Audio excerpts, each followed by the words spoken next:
This is the story of a man named Stanley.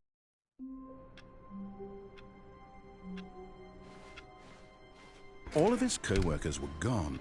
What could it mean? Stanley decided to go to the meeting room. Perhaps he had simply missed a memo. Oh, please.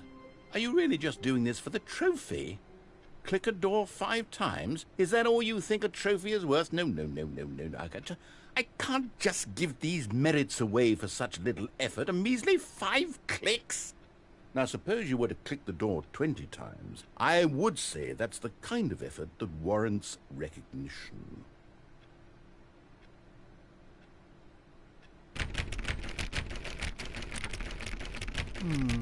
I have to say, I'm still not feeling the satisfaction of witnessing true effort for a noble cause. Perhaps 50 clicks will do it. Yes, almost certainly 50 clicks.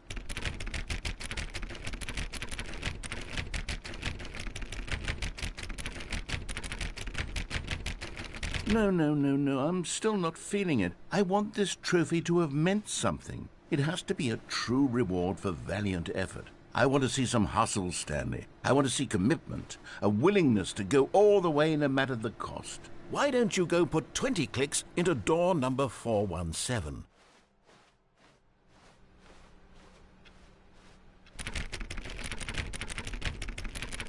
Oh, great. Now, go click a few times on door 437.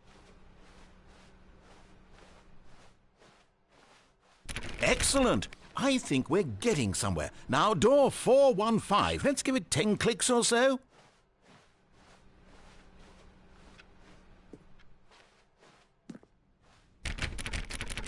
Now, back to door number 437.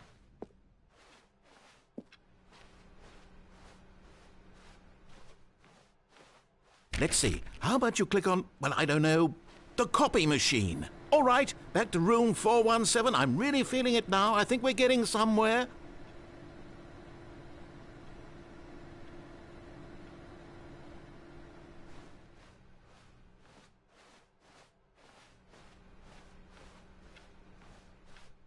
Okay, now go climb on employee 419's deck. Yes! This is great! You're putting it all on the line, Stanley. I like that. All right, let's keep it up. Go give me a few clicks on door 416. We've almost got it! Now the copy machine, do that one again! Finish it off, Stanley! 5 clicks on door 430! Yes! We did it! Oh, wow. That felt amazing. Oh, you really earned it, Stanley. Nothing could hold you back. Yes, I'm very proud of how far we've come today.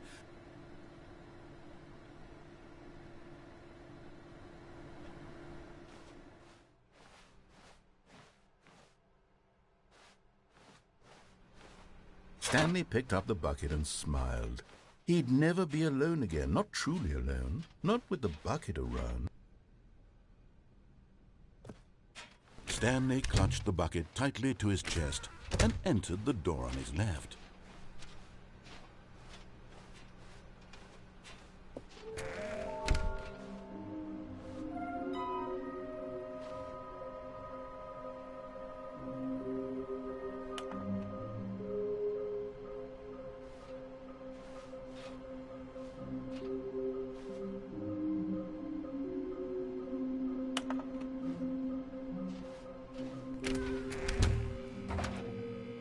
Oh, Stanley, can you feel it?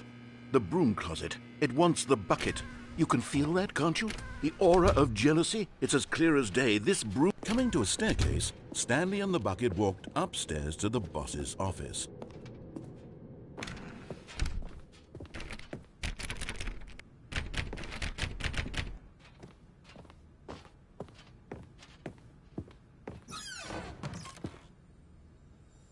Another miniature Stanley figurine. This, there really must be a snappier name for these things. What about mini-stands? Stanley figs? What about Stanlerines? Yes, I think I like that. Another Stanlerine under your belt.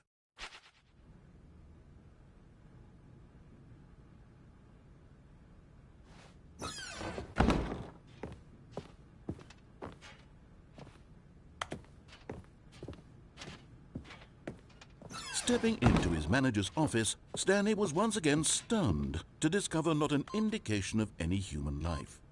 Crushed by the weight of this revelation, Stanley may have broken down into an emotional dumpster fire if not for the soothing presence of the bucket. Even now, in his darkest of hours, did the bucket's warmth and guiding light pierce the dark clouds of confusion and chaos. It would be with him always. The bucket would, and he knew it. The two of them were inseparable. At this point, Stanley was so absorbed in the tender spiritual connection that Stanley guessed the correct code by sheer luck. Was it that the bucket knew all along? Was the bucket guiding him? Yes, this is certainly the most logical explanation. Okay, I'm going back to the name of these little Stanley figurines, and now I'm torn between Stanlerines and Figlies. What do you think, Stanley? What name better encapsulates the intrinsic sense of happiness that you get from seeing a small number in the corner of your screen go up by 1? Let me sit on it. I'm sure it will come to me.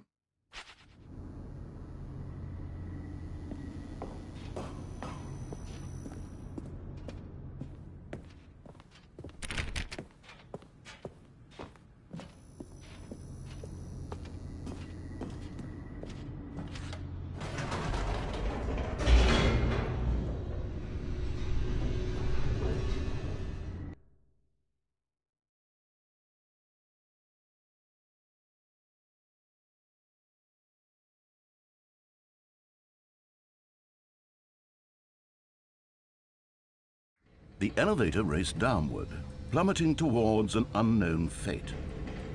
It would be all Stanley could do to keep himself together, if not for the bucket. Soothing him, comforting him, reassuring that in this darkest moment of uncertainty, he would be all right. The bucket is here for you, Stanley. Everything will be fine.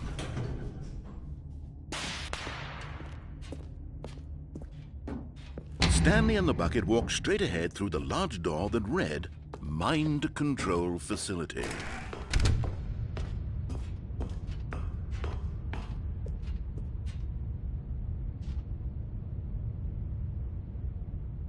But just as Stanley was about to proceed further into the mind control facility, he tripped and fell over the railing and into the dark void below. Thankfully, he fell directly onto the bucket, which safely cushioned his fall. Now, what to do next, Stanley wondered. Stanley and the bucket could find no way out of this enormous pit, and so eventually they decided that the best thing to do would be to simply get comfortable down here. So they set up a little couch and relaxed. It really wasn't so bad down here, a bit cold perhaps. After some time had gone by, they installed a few shelves as well, and a sort of kitchenette that was useful for when the bucket was craving paninis.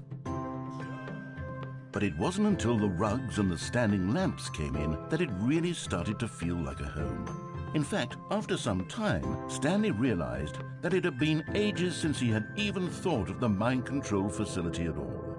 He'd never gotten to fully explore what was up there, never been able to unearth the many mysteries of the mind control facility. This lack of closure began to eat at him. Soon he was dwelling on his regrets, and the state of their home slowly decayed as Stanley became withdrawn and neglected the cleaning. It unsettled the bucket deeply. Stanley wasn't usually like this. The bucket tried to reach out to him again and again, but to no avail. All Stanley could think about, all he could talk about, was going back, doing it over again, staying on the path. It was a mistake to leave the path. It was a mistake. It was a mistake. I need to do what the narrator says. I need to see the true ending. This made no sense at all to the bucket, which was simply trying to live its life down here as comfortably as possible. Yet Stanley was unconsolable. This isn't an ending. This is just a hole in the ground. The bucket sighed. True, it wasn't an ending. But it's where we happen to be. And maybe, possibly, if we accept the reality of things, maybe this will become an ending eventually. It's what the bucket was counting on. The two of them waited for a very long time.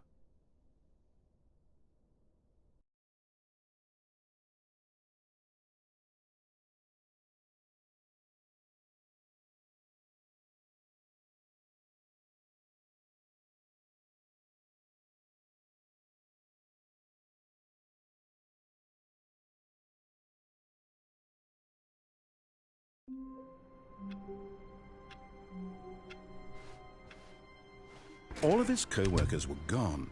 What could it mean?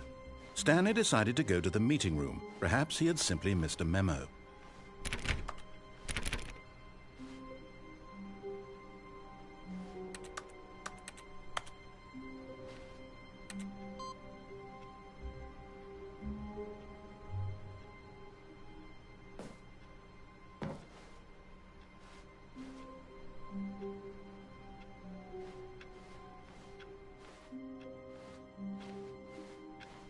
The good old bucket. Just Stanley and the bucket, off on another thrilling adventure together.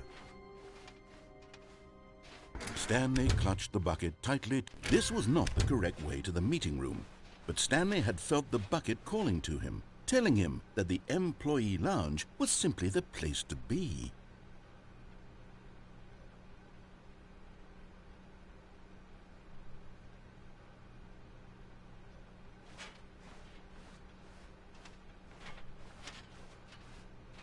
And here it was. Had the bucket turned out to be correct? No, never mind. The bucket was wrong.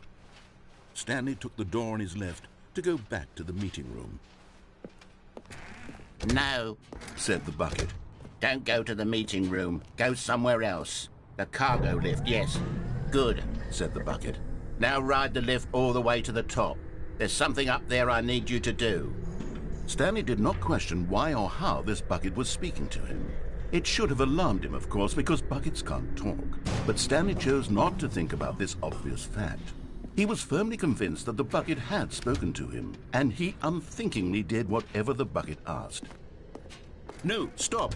Look there on the wall. You see, there's a sign right there. It says, "No buckets past this point." Stanley, how could you think it was okay to bring the bucket here? Unless, what if the problem is that you actually don't know what is a bucket and what isn't a bucket? I suppose that would explain a lot about your behavior up to this point. Which, if that's true, well, my goodness, I think we have to do something about it. This misunderstanding could have dire consequences on the entire rest of the game if not addressed quickly and properly. So much of the impact of the story is dependent on your understanding of what is and isn't a bucket. Please, step in here for a moment.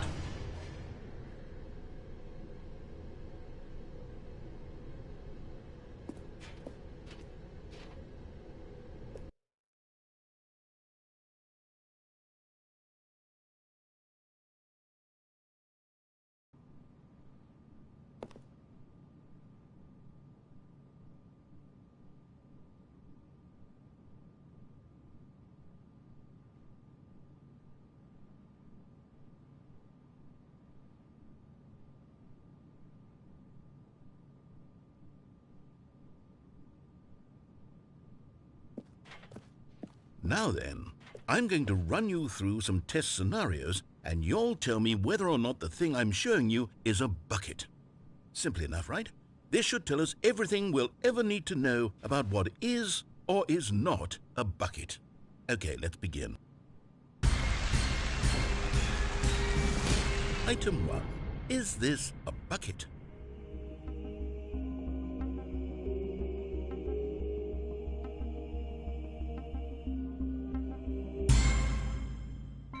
Correct. It is a hologram of a bucket, not an actual bucket.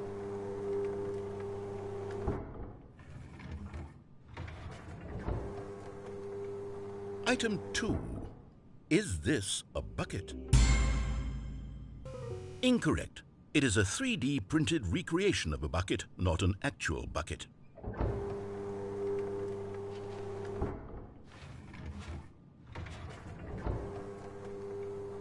Item 3. Is this a bucket? Incorrect. This is a bucket.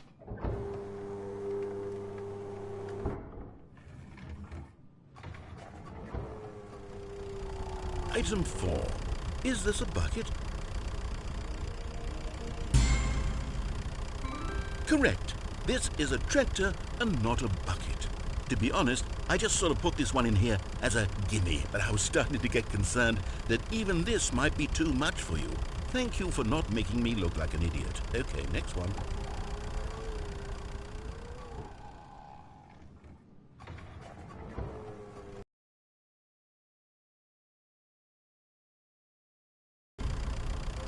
Incorrect. This is a bucket.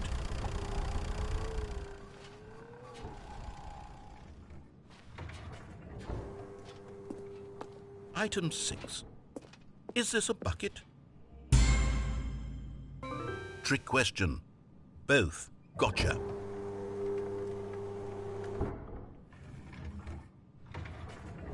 Item... Wait, hold on. I can't find the next one. Let me see. It should be around here somewhere.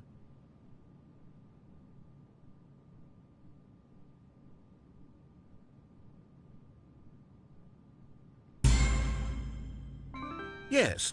Thank you. There's nothing here. Of course it isn't a bucket. We both know full well that nothing isn't a bucket. Wait, when I say nothing isn't a bucket, that makes it sound like I'm saying everything is a bucket, which of course is not true. Unless... Is that what you think?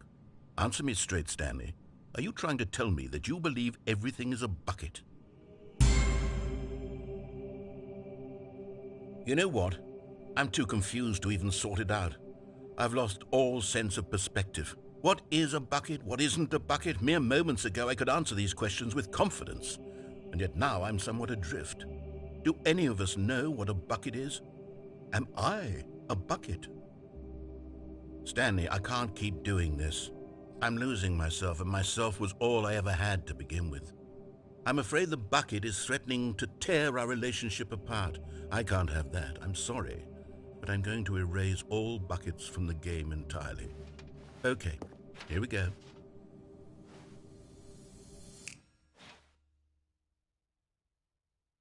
What happened?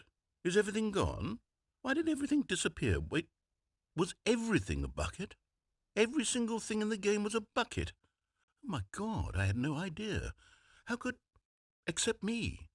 I'm not a bucket after all. And you, Stanley, you're still here. You're not a bucket either. Oh, this is wonderful news. We're not buckets.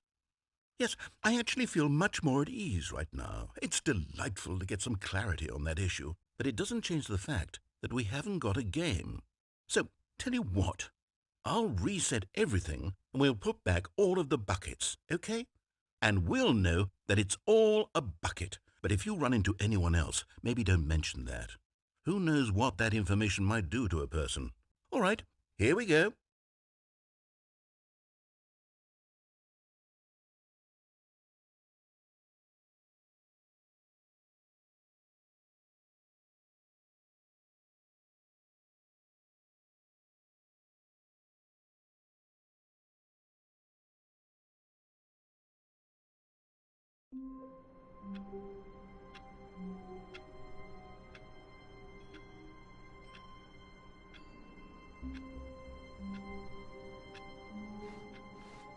All of his co-workers were gone. What could it mean? Stanley decided to go to the meeting room. Where are we going today? The bucket asked. Stanley just smiled. Anywhere they went together would be... Stanley clutched the bucket tightly to his... This was not the correct way to the meeting room. But Stanley had felt the bucket calling to him, telling him that the employee lounge was simply the place to be. And here it was. Had the bucket turned out to be correct? No, never mind. The bucket was wrong. Stanley took the door on his left to go back to the meeting room. No, Said the bucket. don't go to the meeting room. Go somewhere else. The cargo lift, yes. Go there. Go to the cargo lift.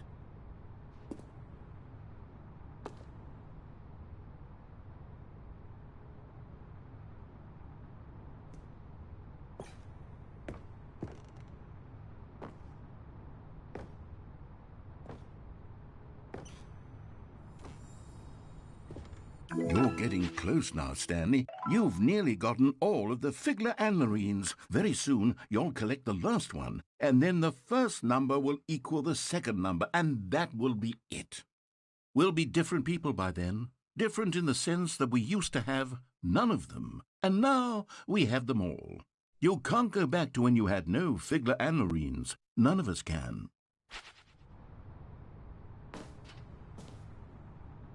But Stanley feared that any path he walked might lead to the separation of himself and the bucket, his dearest friend. So he threw himself to his death, that they might die in one another's arms. How deeply touching.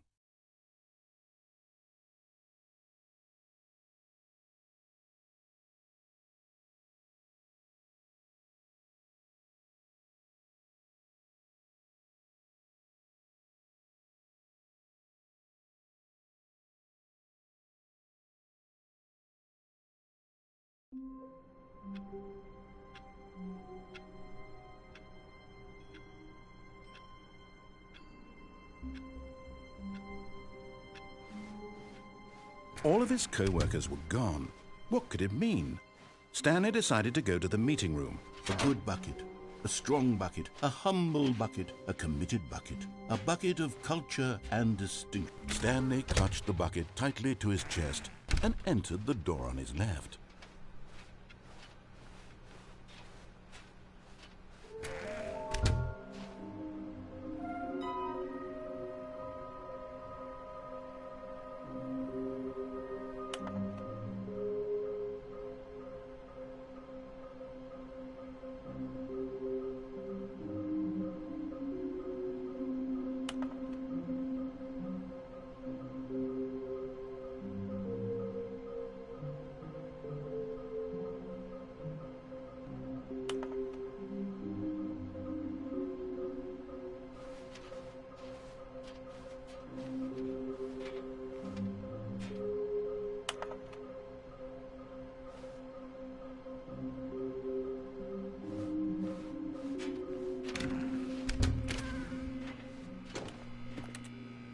Oh, Stanley, can you feel it?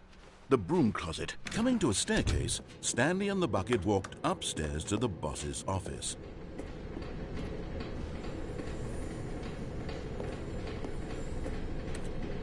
And there it is, the last Stiggly Wiggly. Savor this moment, Stanley. This is a real accomplishment. This is doing something just for the sake of doing it. Where so many people expect to be rewarded for the most trivial achievements, you've insisted that a job well done is its own reward. I would tell you that I'm proud of you for collecting them all, but that would be like a reward, and we can't have that. So, instead I'll just say, it's done. We're all done here, and now we can go to whatever the hell you were doing before you hunted for figurines.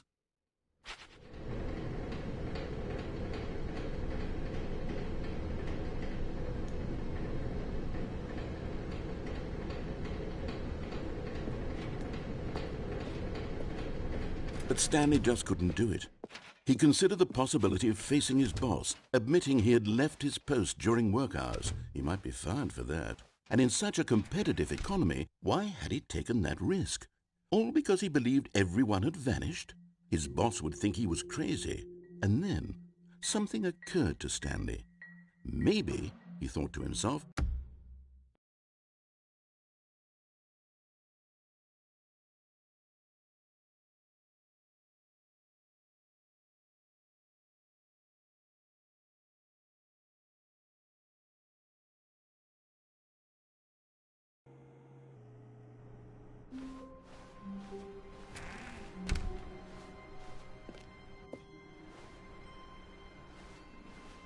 Stanley, I'm sorry, but I have to put a pause on things. It's those figurines, those figglers. I haven't stopped thinking about them since you nabbed every last one. Wasn't it just the most intrinsically fulfilling moment of your entire life? Didn't it fill you to the brim with inner richness? Yes, I know we're supposed to be telling a story, but won't you please indulge me with one more trip back to the memory zone?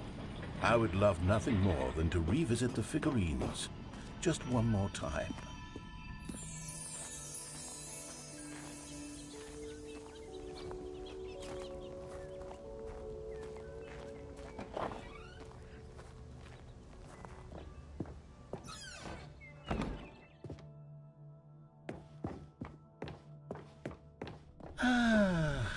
Here's where it all began. The first collectible. Back then, we had no idea of how many of them we'd find. Sure, it said 6 right there on the screen, but how could we know for certain? We were so innocent. We'll never be like that again, Stanley.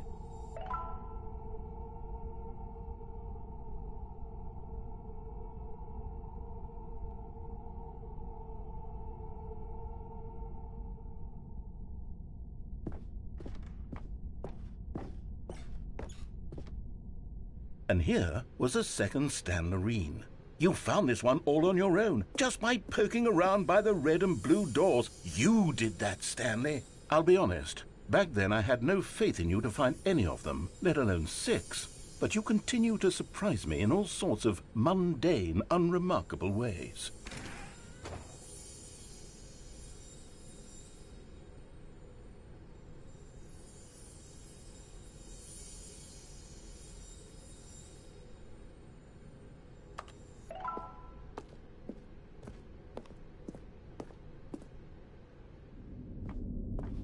Okay, let's do a little quiz.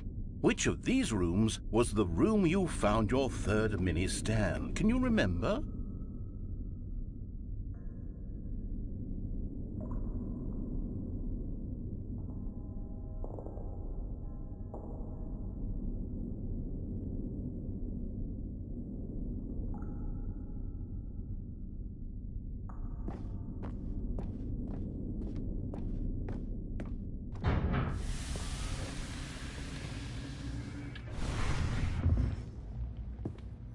No. Behind the boss's office was the fourth place you found a Figanli, not the third.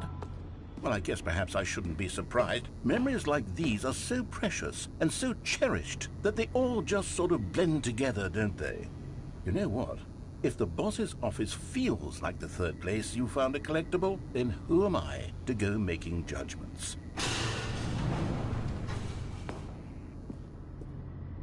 Let's see, what came next? Oh yes, we found a Figly in this pink room. Oh, well, I can't actually say I remember being in this room, but it's here in the memory zone, so it must have happened.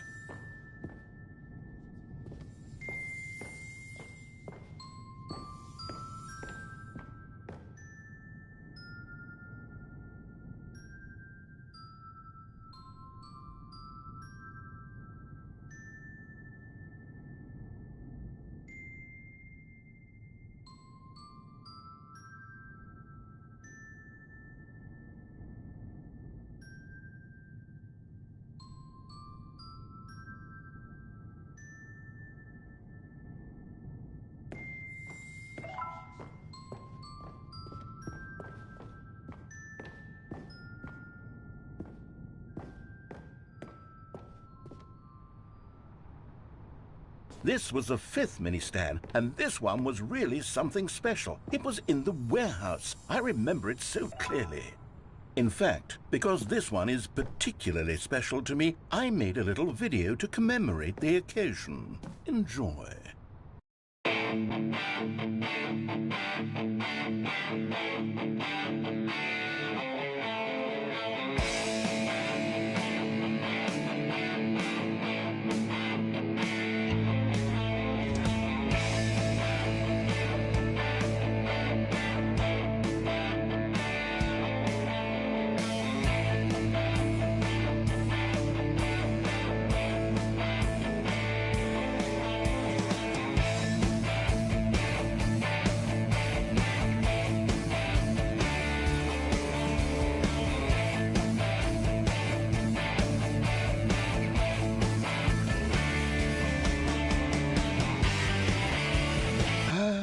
Takes you back, doesn't it? I spent a lot of time making that video, but it was 8 minutes I wouldn't have spent on anything else.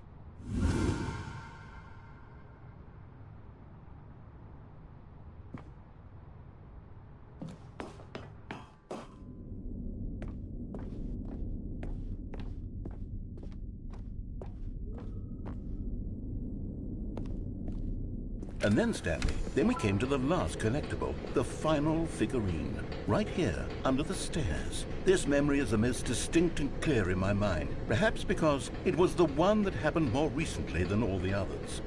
Who can truly say how the mind works? All I know is that this is the moment where you picked up a Figly and I thought to myself, yes, that's all of them. They're all collected. It was a moment unlike any other. Except for the other moments picking up figurines, which it was exactly like.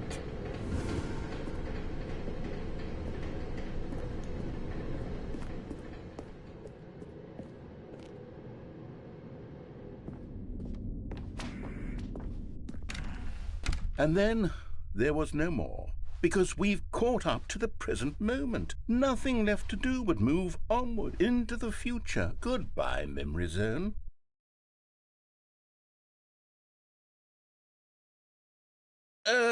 No, I'm not done. I'm not ready to move on. Stop the loading screen. Isn't there some way we can stay here, keep enjoying these figurines? Let's just go backwards. We'll do the memory zone again from the opposite direction. See how that feels.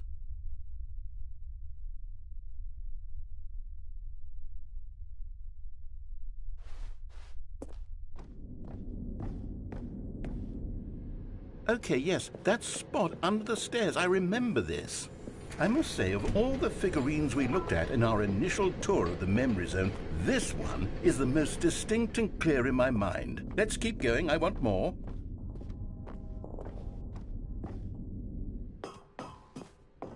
And here's where I made that video. Don't you remember the video we watched?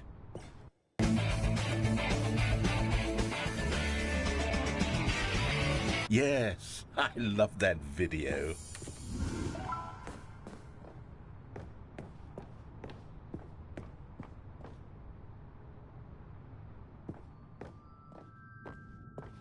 Still don't remember the pink room, Stanley. Still no memory of this one. Good room, though. A solid room.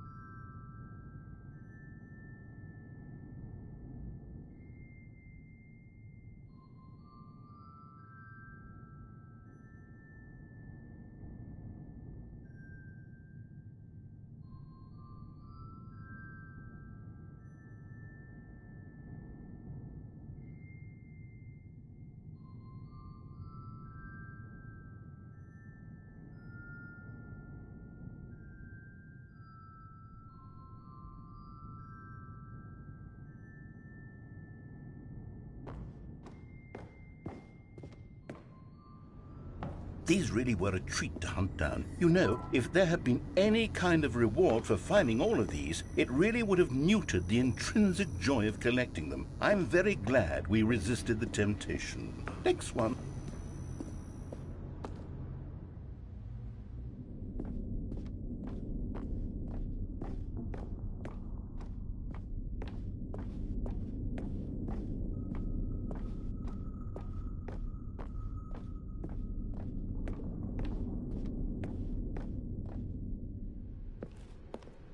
This was our second Figley. Don't you remember? Yes, I remember it too. The past is truly a wonderful thing. Why does anyone ever choose to leave it? Keep going. This is it. The very first one we found in the exhibit where I introduced you to the figurines. Oh, I want more memories, Stanley. I want to keep going. What else is there? What came before this?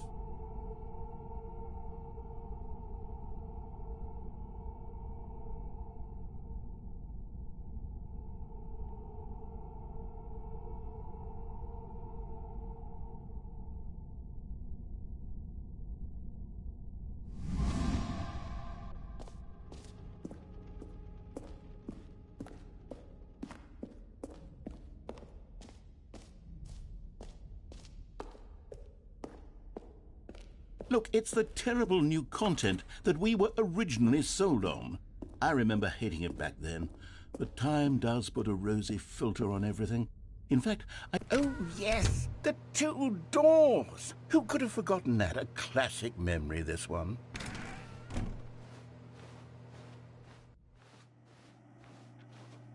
And before everything else, there was your office.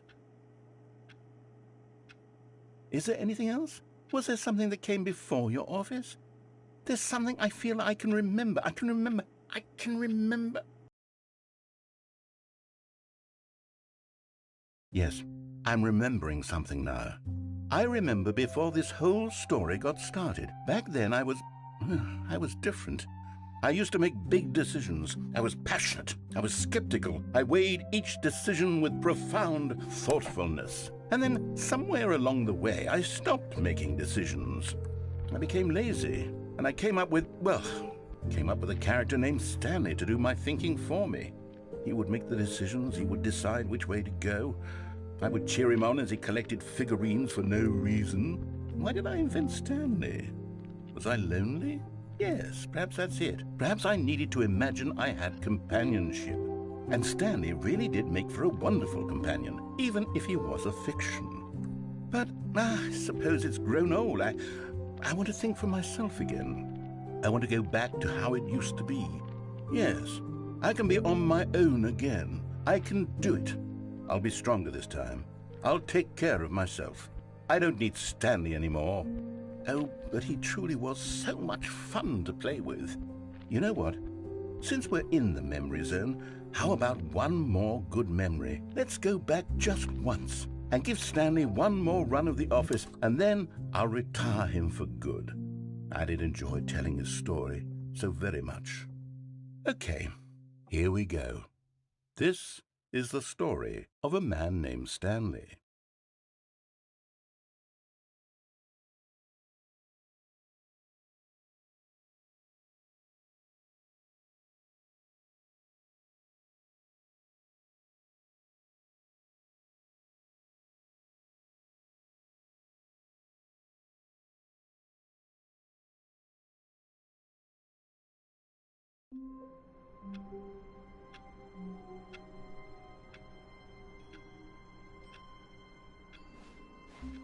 All of his co-workers were gone. What could it mean? Stanley decided to go to the meeting room. Perhaps he had simply missed a memo.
The embrace of an old friend, a weathered companionship that stands the test of time. Stanley clutched the bucket tightly to his chest. This was not the correct way to the meeting room, but Stanley had felt the bucket calling to him, telling him that the employee lounge was simply the place to be. And here it was. Had the bucket turned out to be correct? No, never mind. The bucket was wrong. Stanley took the door on his left to go back to the meeting room. No, Said the bucket. don't go to the meeting room. Go somewhere else. A cargo lift. Good, Said the bucket. now ride the lift all the way to the top. There's something up there I need you to do. Stanley did not question why or how this bucket was speaking to him. It should have alarmed him, of course, because buckets can't talk. But Stanley chose not to think about this obvious fact. He was firmly convinced that the bucket had spoken to him, and he unthinkingly did whatever the bucket asked.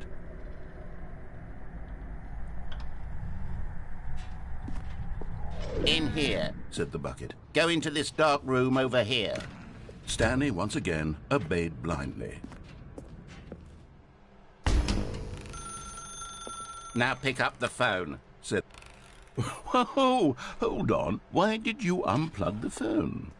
Were you trying to resist the bucket's orders? Stanley, I was joking. Obviously, the bucket isn't talking to you and telling you to do things. Buckets can't talk. It was a joke. Don't you get the joke? It's funny, Stanley. A talking bucket. Can't you see? Oh, goodness. I must have really bungled up the delivery if you actually took me seriously. Where did I mess up the joke? Should I have paused for longer or spoken quicker? Comedic timing is so difficult.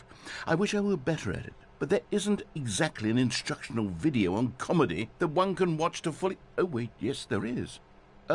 It's sitting right here. Let's take a look. What is comedic timing? What is comedic timing? How does it work? How long should it last? How can it be used to effectively silence your political enemies? And more importantly, can it be taught in its entirety within 90 seconds? Thankfully, the answer to all of these questions is yes. Let's dive deeper. If you've ever told a joke or made someone laugh, in all likelihood, you did it while standing 50 to 80 centimeters from them in a room of no more than 76 degrees Fahrenheit, with one of your arms raised straight upward at a 15-degree angle from your body.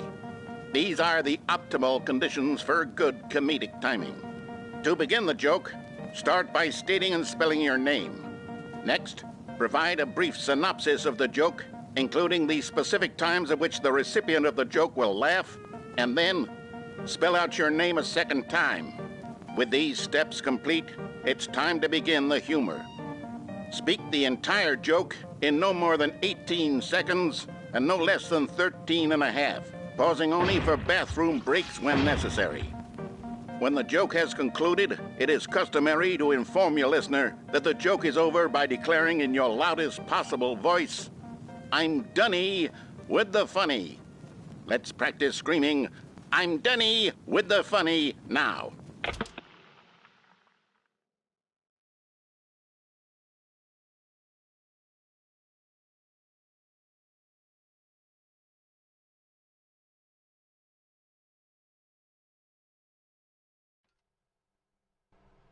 Good.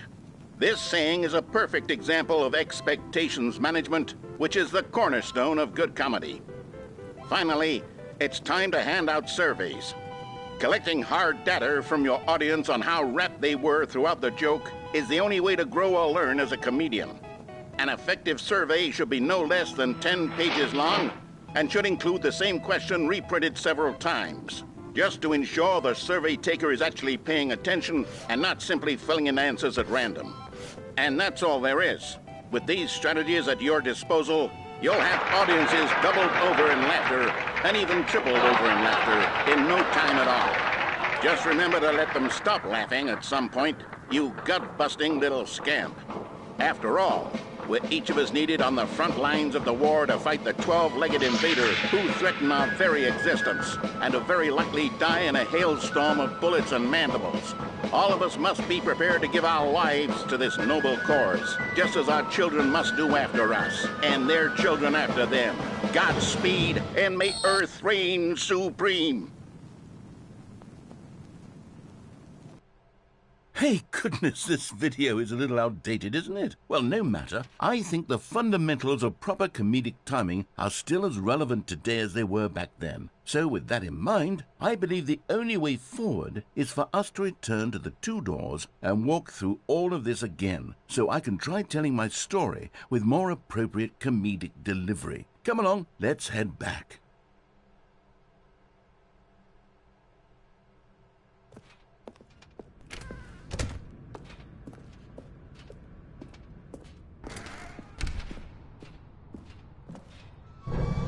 I can feel it. This time, I'm really going to nail the delivery. You'll be in stitches. A talking bucket, you'll say? How ridiculous. How absurd. What a hilarious concept. The king of comedy. That's what you'll call me. Thank goodness we had the instructional video. Otherwise, who knows where we'd be right now. Well, I wouldn't be the king of comedy, that's for sure. The bucket spoke to Stanley. The bucket spoke. The bucket spoke. Oh, I'll figure it out on the fly. No need to overthink things.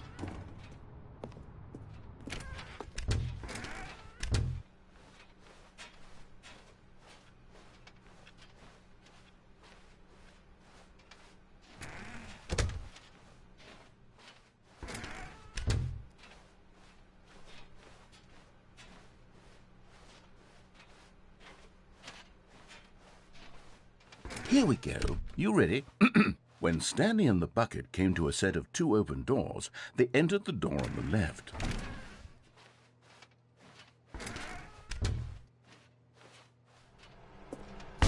What? We're back at the phone already? No.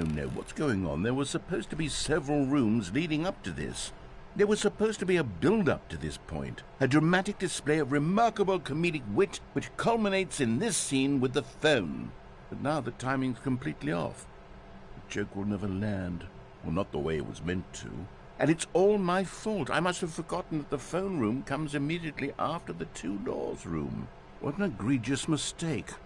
I've made a fool of myself. I don't deserve the title of King of Comedy. I'm nothing. I'm not even the lowliest joke-telling whelp. I think I need to go back and rewatch that instructional video again. Yes, surely that will help me improve my... Here we go. You ready? When Stanley and the bucket came to a set of two open doors, they entered the door on the left.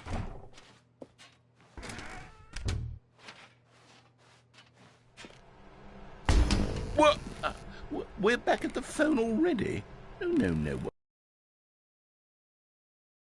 Here we go. You ready? When Stanley and the bucket came to a set of two open doors, they entered the door on the left.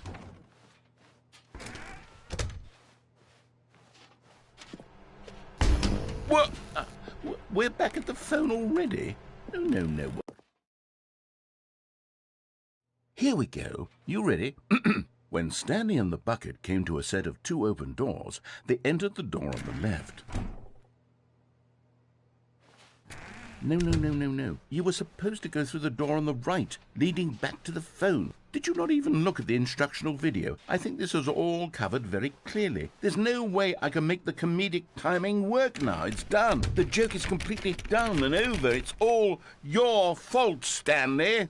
I'm going to be ridiculed in the community of other joke writers. I'm going to be shamed at every one of our meetings from now on, all because you couldn't watch a simple video and take a hint. Are you proud of yourself for bringing me down, Stanley? Are you proud?